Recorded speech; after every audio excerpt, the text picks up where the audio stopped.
Hello and welcome to the 112th episode of Growing Up Geek, the weekly podcast for geek entertainment and nostalgia. My name is Brad, and I'm joined as always by my brother Rob. Wow! Oh! What? Hey, look, just because you go to rock and roll concerts doesn't mean you can start doing that kind of stuff. No, you see, I can't really hear you because my ears were blown away by the awesomeness, and so was my mind. Are you actually, like, going through that post-concert ringtone? Eternal ringtone? Not really. I think I killed most of the cilia in my ear at previous concerts. Isn't that the tiny hairs in your ear? Yeah, those tiny hairs, they vibrate with sound, and each one is tuned to a different pitch. So when you hear that ringing in your ears, that's the hair in your ear dying. Like, it was broken, and so the nerves are just going, like... That is an ear hair screaming. That's what I learned by watching Children of Men. Right. So, science from a sci-fi movie. Exactly. But yeah, how was that Muse concert, just real quick? Oh my goodness, it was awesome. I saw your Keytar Twitter. Yeah, I had to. I've never tweeted from a movie or a show or anything. I usually wait till it's over, but this was like, holy crap, I have to get this down. Yeah. He went off stage, and Chris and Dominic, the bassist and drummer, did this awesome jam session with a rotating stage and stuff. Yeah. And then he comes back out and they do Undisclosed Desires, and he's playing a keytar.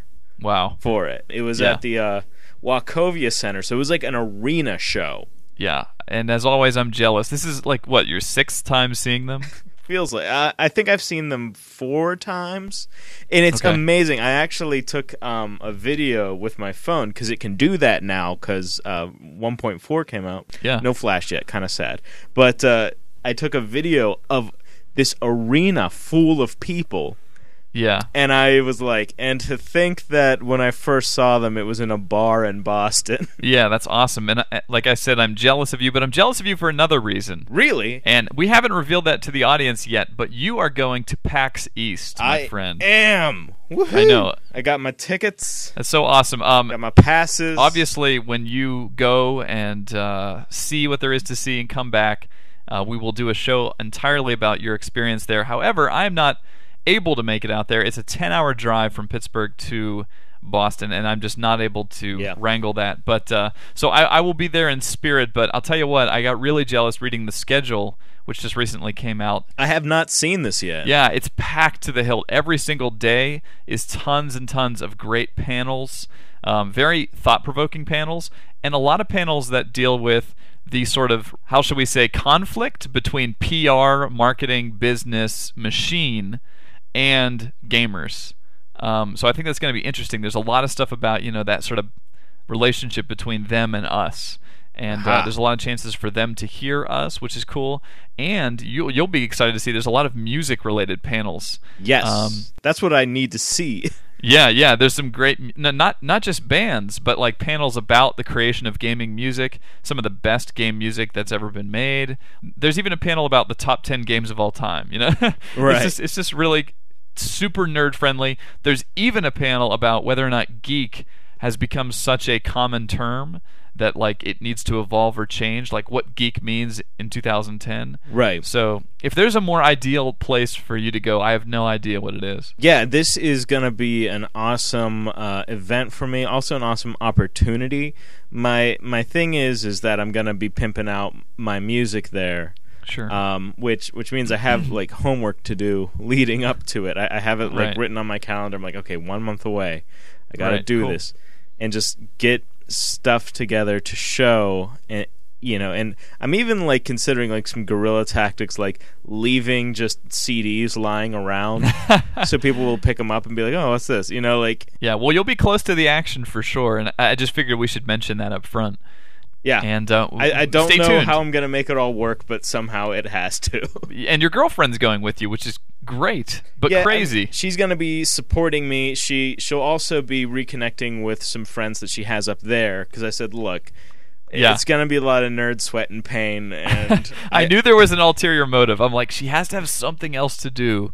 Oh, well, no. I mean, she's been there for me at both times that I've gone to the Philadelphia video game VG Expo. Right. But it's good to have her around, and she pushes me like into crowds and be like, assert yourself, and I'll be like, okay. That's awesome. And I get things done better that way. But oh, cool. Well, if she's interested, Will Wheaton is the main speaker. Will Wheaton. And Will Wheaton will be doing the... I really doubt she'll be interested. Okay, sorry. I was going to say, that's kind of cool, isn't it? No, maybe. He's a traveler. Yeah. Anyway, good on you for actually getting tickets to that and actually making the trek out there. But, hey, why don't we get into the show proper? Show proper time. Beginning with you, your week. What were you interested in this week? I beat Mass Effect 2. I knew this was coming. Well, I mean, I kind of... Right now it does feel kind of like an obligation to mention, but it's... Yeah, it's a quick true. wrap-up, perhaps? This is a wrap-up. Yeah. Let's do this. This game, to me, is very much like the video game equivalent of Avatar. You're like, this is really important, but on the other hand, I don't know how crazy I am about... like the story, or like this game is so much driven by choices and this crazy sort of genre bending and stuff, and that's like the story, like that's what everybody's raving about. And as a gamer, I fully endorse this game on that premise. Like if you want to try out a unique experience, try out this game. Right. But then on a sort of narrative and sort of story arc feeling, even gaming arc, right, I feel like this game lacks a bit. So, and I touched on this a bit, but... Right, you did. The villain was kind of weak, and... Yeah, but more so, what I think is the grand irony about Mass Effect 2 is that while it's trying to get away from the RPG grind, right, the story is essentially a grind. It is, okay, here's this final mission, which you know about from the first get-go, and we need to build up to go on that mission. Right. It is Cloud v Sephiroth. It's like, all right, we know where he is, but now we have to go kill some ultra weapons if we want to. If we want to get buffed up. So, if I'm understanding you correctly, you're sort of slogging through some sort of boring story elements in order to get to the part that you're interested in. Is that kind of what you're saying? It's not boring, but what I guess I'm saying is that this game sort of lacks a grand narrative structure. Okay. Like it's a bunch of little episodes which are very formulaic. You go on a mission to acquire a team member, and then you go on another mission to acquire that member's loyalty. Right. So there's 8 instances of that. The level designs are all unique. The scenarios you run into, like, it's really kind of cool. But you never get this whole feeling like you did in the first game, where you're moving from I know nothing and I'm sort of just starting out new and what's going on, and then I gain this and this the arc of the story. This game is just like, all right, you got to go here and do this thing, but before you do that, you have to build up. And what did you mean by it being an important game? By important, I mean what it represents technologically. Okay. What it represents as far as genres are concerned. It really challenges conventions as far as, is it an RPG? Is it a shooter? I think it's that thing we've always known that could happen, which is you can have good story in an action game. You think it'll change things a little bit? Yeah, it's going forward. People will probably be saying about games coming out, it's very Mass Effect 2 style genre. Like, until it's officially coined, they're probably just going to call it the Mass Effect 2 genre. Yeah, it's funny you say that, because this is the week I've been hearing a lot about Heavy Rain impressions and how that game is basically a new genre. Which we haven't, like, honestly, I haven't felt like that in a long time. When we first had PlayStation, I felt like everything was a new genre. Twisted Metal, vehicular combat. Tomb Raider, it's the third-person adventure game in polygonal style. Yeah, exploratory as well. Yeah, Resident Evil survival horror. It was just like new genre after new genre, people trying to figure out how to utilize new technology. And there's been some, genre lock for a while, and, I think a lot of new stuff has been happening in, like, the mobile department and on, like, indie-type platforms. But Heavy Rain is this game everybody's saying is super, it's a different kind of, whether you love it or not, it's a different kind of experience, and that it's important. So that's kind of why I was curious, how Mass Effect held up, Right. But yeah, it's always great to be playing something you're like, man, this is new. Like Avatar, like you said, you sit there and you're like, yeah, this is going to be remembered. Yeah. The experience may vary from person to person, and almost quite intentionally with this game. Right. But the importance of it, I think, lies in what was executed and how well it was executed. Right. And so I can highly recommend it. I do have to say one thing I loved about this game, or just a moment. You're always building up relationships, and those relationships eventually lead somewhere.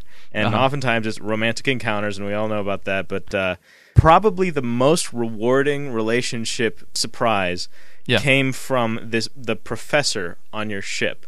Now, I'm going to try not to spoil this, but if you want to go onto the Xbox weekly panel thing, they play these videos. There's one that is just basically the biggest spoiler from Mass Effect 2 ever. It shows the last level, how to get the best achievement on the last level. I saw that. It was like how to win the game properly, and there's even like a thumbnail. Yes. That's like showing the ending of the game, and I'm like, whoa, I'm like seeing the end of the game on my Xbox menu. And in that video, if you really want to, if you don't care to play it, they have this moment. Right. A character does something very goofy, very out of character, and there is production value added to it. Oh, nice. So I was loving it, but then the kind of emergent moment was your character, Shepard, has this kind of deadpan expression that he gives while just waiting for you to select the answer or the reaction. Right. So this person does this really goofy thing, stops in front of you and is like looking at you, and then you're like looking at him, and like the option is up at the bottom, but it's just this awkward moment of silence, like, and then the guy literally goes like, so that almost feels like old LucasArts like senses of humor. Yeah, well, it's not Jar Jar Binks goofy. It's actually no, LucasArts, not Lucasfilm. Yeah. Oh yeah. That's, you know what? It is that kind of thing. It's that kind of like, dude, have you gotten to that part where you can make the rabbit dance and do this thing? Right. Have you found the Sam and Max hidden map thing? There would totally be a moment in Sam and Max. Right. Awesome. I do recommend the game be played just on terms of its importance, and also it's cool to have the feeling of what you're doing matter. It may not be a perfect thing, but it's worthy. It's good. Yeah, and neither of us have played Heavy Rain, but people are saying that whole game can go an entirely different direction that you cannot get back to the original point. You know what I mean? Just by a decision you make that at the time you don't really even realize. And that's heavy. I mean, literally. So, interesting week in video games for sure. And, wow, it sounds good. So that's the last of Mass Effect that you'll hear for a while, probably, on this show. But if you were tired of it, it has ended. There you go. On to the next thing. So my week has been sort of an emotional week, an emotional trilogy, I might say, leading from annoyance to anger/hatred all the way to joy. So, I thought you were going to say the dark side. No, not to the dark side, but I'll save the good for last. But the annoyance came in the fact of Activision in its infinite crappiness canceling the King's Quest fan sequel. What? Yeah, there was a. How can we cancel a fan sequel? I know. This is the crazy thing. They got permission from the then publisher of King's Quest, and they even got the blessing from Roberta Williams and the creators of the game to go ahead with the 9th King's Quest game, which is going to be called like Every Cloak Has a Silver Lining. Now, this is a genre that's pretty much dead. I mean, it's not popular, and this is a series that only has like a certain amount of fans. It's not a big deal, you know.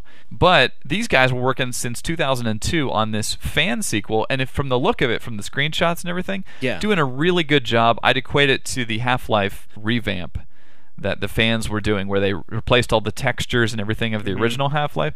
So Activision just recently decided, you know what, we're not going to let this continue, and they shut it down.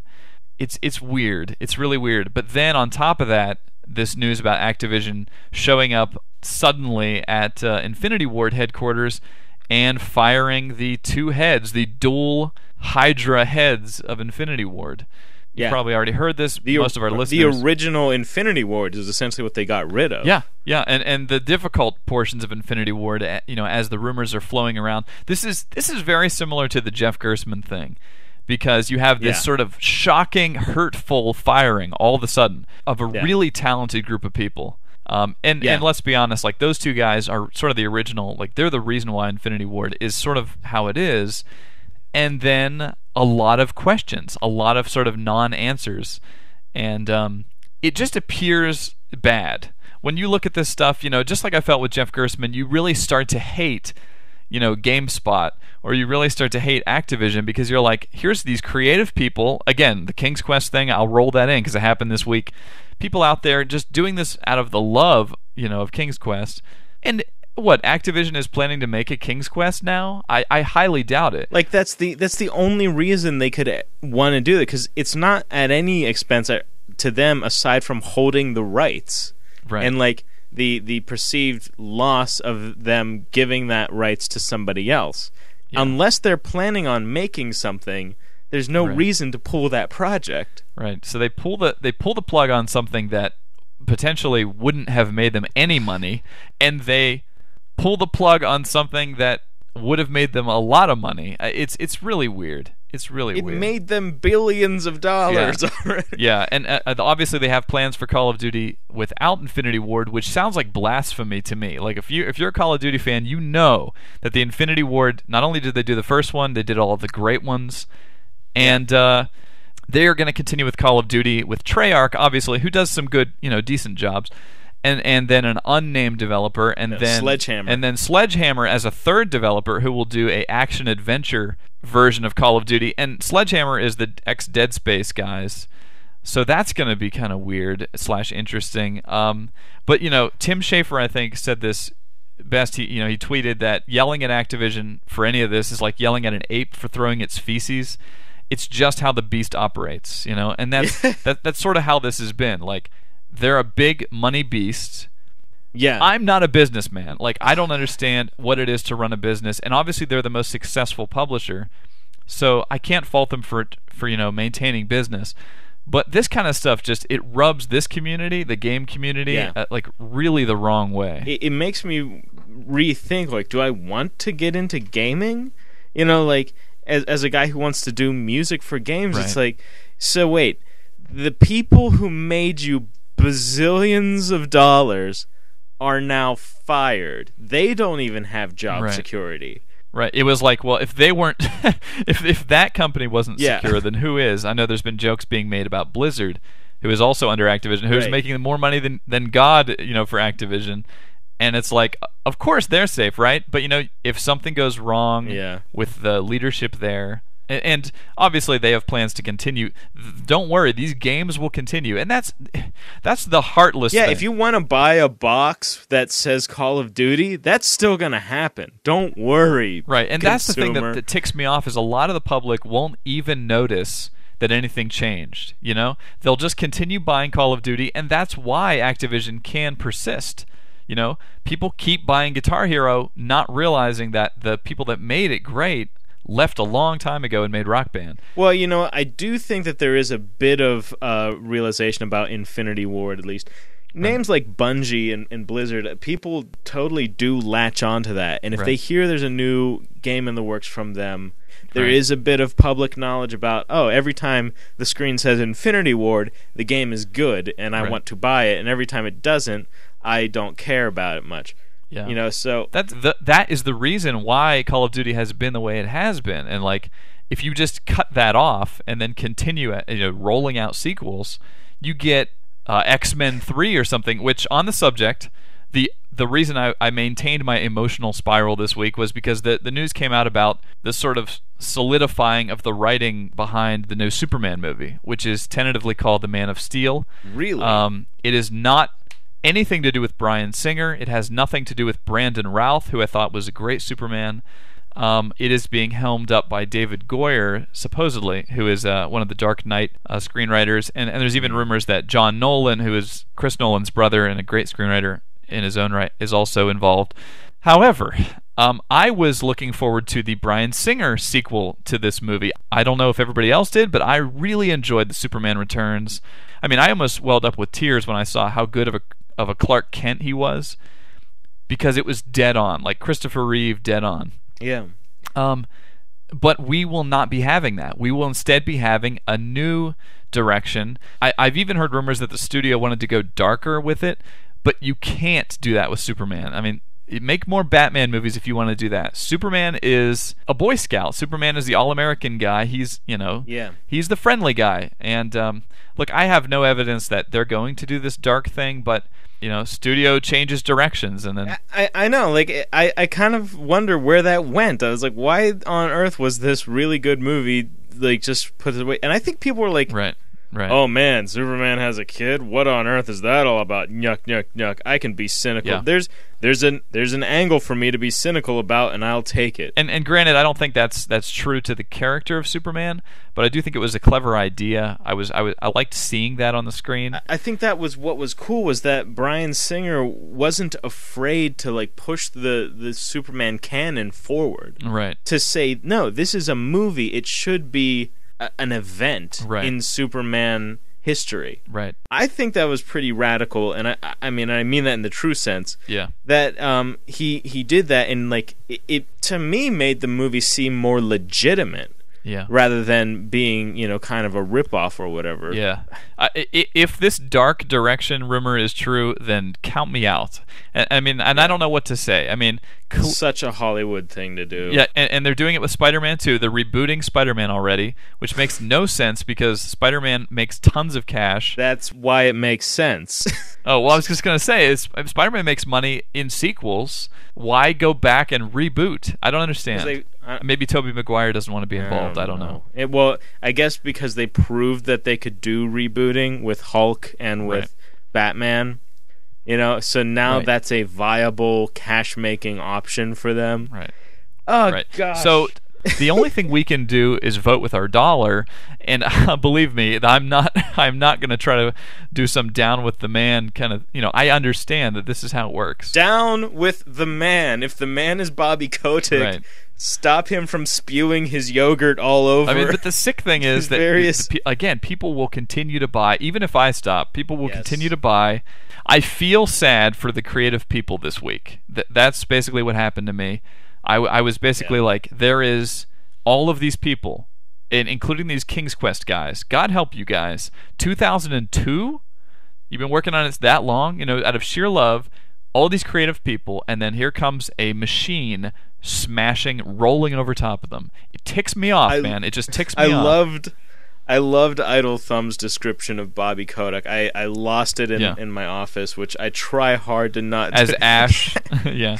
Ash from Aliens, just the android, but he doesn't die. He just keeps doing it, and they're like that moment at Dice whenever he briefly was kind of like a human. That was just him overheating. Right, exactly. Oh man. Anyway, I felt sad, and then, as I said, this is an emotional roller coaster. So then maybe my faith in creative people is restored by the season premiere of Tim and Eric, which happened this week.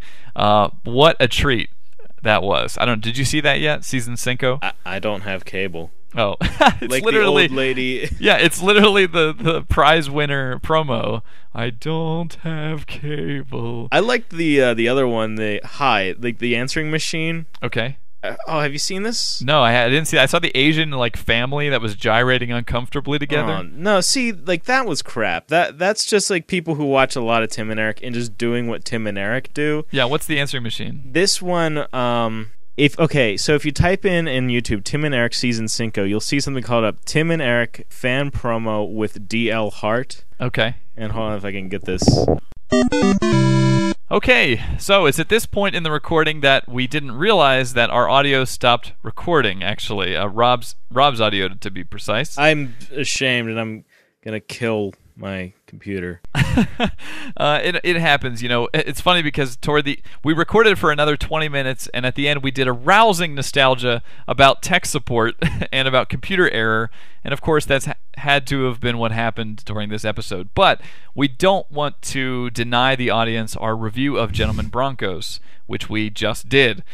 So we will go ahead and give you, it'll be a shorter version, but we'll give you our quick thoughts. Gentlemen Broncos is a movie that I have been long anticipating. Like a year ago, you can go back and listen to an episode Amber and I talked about this movie. It is the next movie from the writer of Napoleon Dynamite, the writing team actually, Jared and Jerusha Hess, and directed by Jared Hess, and starring Sam Rockwell in a great science fiction cameo, Jermaine Clement as a science fiction author named Ronald Chevalier, and a nerdy teenage boy who Ronald Chevalier steals the story called Yeast Lords from. And nerdiness ensues, a cast of super ugly characters, realistic ugly characters. Or are they? Or are they? And that's at the heart of what our conversation was about. This is weird. We're going to distill it down now to the gold nuggets. But I don't want to be fake. This is what it is. But here's what it comes down to. Yeah. The science fiction stuff of this movie is very authentic in that it is very nerdy. And very fun. It's actually kind of based on the Dune mythology, right? But just 1 degree south. It's exactly what people who probably are outside of this whole series of science fiction, what they feel about it. When they hear like, oh yeah, well Paul Atreides is riding atop a sandworm. Right, on planet Arrakis. Along with the Fremen, and they're fighting to obtain the spice, which is the excrete of these worms. Yeah, it's that's kind of what Yeast Lords is like to us. Yes, it's like, all right, so yeast, they're going to yeast mines and they're riding these battle stags. Battle stags and surveillance does are available in this movie. Yeah. And that's the thing is like you can tell that this comes from an authentic place. Like it was something that the writer clearly grew up doing as part of his life, reading these books and looking at these weird images and things like that. There's some amazing covers, science fiction covers that are shown in here, and I used to get a subscription to Science Fiction Reader Club of the Month, which I never really read that many sci-fi books, but this magazine would have all these amazing like painted covers, and this movie has a great like opening montage of those kind of covers, and there's one that shows like a rat that's combined with like a dragon, and it's holding a spear, and the spear glistens, like they have an animated glisten. I love the kind of big-eyed alien playing the flute. Yes, and that's all great. I think we can agree, like the sort of Bronco scenes that have Sam Rockwell. Yeah, that aspect of this movie is nailed down, and definitely one of the reasons to see it. You stole my nads, Dennis. I mean, stuff like that. It's the thing is, I had actually a very ho-hum reaction to this movie, but I had a ho-hum reaction to Napoleon Dynamite, and it grew on me. And I think maybe a lot of lines like that will grow on me over time, especially the lines from Jermaine Clement, who in one point lectures the class on how to accurately name trolls. It's a great character and one that's just fun to quote, So that's some of the good stuff. Yeah, there are good characters in this movie that are fun to watch, but unfortunately a lot of them are the extras. Yeah. The professor who introduces Jermaine Clement's character, I cracked up at, because he was exactly like real people that I've witnessed in life and have snickered to myself about their little ticks and quirks and stuff. That kind of stuff is great, but unfortunately the main characters kind of seem forced. Like they seem fake awkward. Yeah, awkward funny. It's something that can be done truthfully, and I think that happens sometimes in Wes Anderson and sometimes in Tim and Eric especially, where it's literal screw-ups, literal real things, and some in Napoleon Dynamite, but it can also be forced. Yeah, I mean, Tim and Eric is the gold standard for it because they seem to find real people who are real ugly, and they like, I guess, feed them lines and say, all right, go, and like first take, and they just like, what are you doing over here? Like, they jump in the cop car and David Lieberhart's like, you have to tell me, don't tell me twice. And then it's like, what was that line? And they just gas it, It's like, awesome.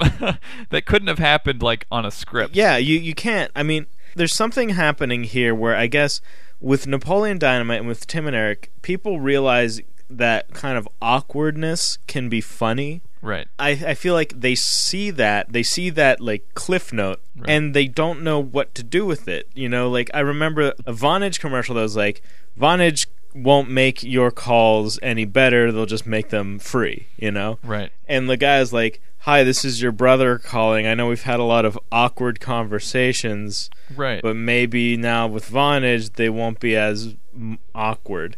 And it's trying its hardest to just be like, see, everybody, it's awkward and therefore funny. Right. No. Yeah, no, and that's what we were saying is like nerds can smell a fake. You know what I mean? And it's like, right, especially if you've grown up this kind of geeky, you're going to recognize some of this as kind of acting. The Indian kid comes to mind. There's an Indian kid that's like a film director in this movie, and he is completely like hamming it up with his over like extended mouth that's supposed to be kind of funny and stuff. And it was just painful for me to watch that. Also painful was a lot of the gross out humor in this movie. Jared Hess famously does not use swearing. That's where you get a lot of the cool, dangs and stuff from Napoleon, which I actually feels think authentic. Yeah, it is authentic. It's how he grew up in like Mormon Utah. But this goes for a lot of ball jokes and like poo and throw up in ways that I don't want to see again. Not necessarily cool, awkward, but just kind of gross. Yeah, and to me that felt like somebody else was putting his hands in the script. Like that sense of humor, I think, fits with the actress who played the mom. She's been in American right. Pie and all these other things as kind right. of like a pervy humor, sort of like gross out stuff. Oh, balls, that's funny. But right. it doesn't right. fit. It doesn't meld well with that kind of small town aesthetic. Yeah, everyone's wearing 80s clothes, but this is definitely not the 80s. It's the same with Napoleon. Like, most people thought that was set in the 80s. Yeah. Until they noticed that Kip is on the internet. Because the reality is everything is hand-down, hand-me-down. You're not in, like, Los Angeles or New York. You're not about being trendy right. or having your fashions be the latest thing. Yeah. It's, well, this is what Dad wore. It's so great to see that. I know somebody was saying Heavy Rain takes place in the suburbs, and isn't that cool to have a game in the suburbs? It's like, isn't it cool to have a movie where the characters aren't dressed in trendy clothes, Because we sure as heck weren't, and just referred to the image of me in a Batman shirt with like the tiniest shorts ever when I was a kid with like the pale stems coming out, and penny loafers or whatever. No. Yeah. But yeah, it's just... This kind of person exists. Unfortunately, when you fake it, it's a little off-putting. Yeah. Having said that, there is some gold here. I think there's some good humorous moments, like when the mom squeezes her hand tightly and looks through it to like focus on the shoes that she bought for him, which is a real thing, that people do. I really do it. If I don't have my glasses on and I'm trying to see something, I'll make a little pinhole with my finger and like and she just slams her fist against her eye, and then she's like looking like, oh my god. And I think that's funny. Like I said, there's highlights here. Unfortunately, it was a disappointment. And if you like Napoleon Dynamite, you'll probably want to rent this just to see if it's going to hit you in the same way. For me, it didn't. I will say this: it did wow me in the end. The ending left me feeling really good, and I was like, you know what? I'm glad I sat through this movie. Like, it had some bumps along the way. Yeah. But in the end, I enjoyed it. And the shot that had me laugh the most was in the final montage, and I won't say specifically, but a Cyclops, his driving abilities. Oh my goodness! I cracked up so much, and my girlfriend was just like, "Wait, what was it?" And I had to rewind her and show her. I'm like, "Look at how he's like." What's hilarious? Okay, don't say it. Don't say it. Just like, but because if someone does go through the whole thing, it was janky, and it was like it was truly awkward. Yes, that is a true moment. Along those lines, I did want to give a shout out to another movie I discovered this week called The Sasquatch Gang. Yes, from 2006, and I put this on.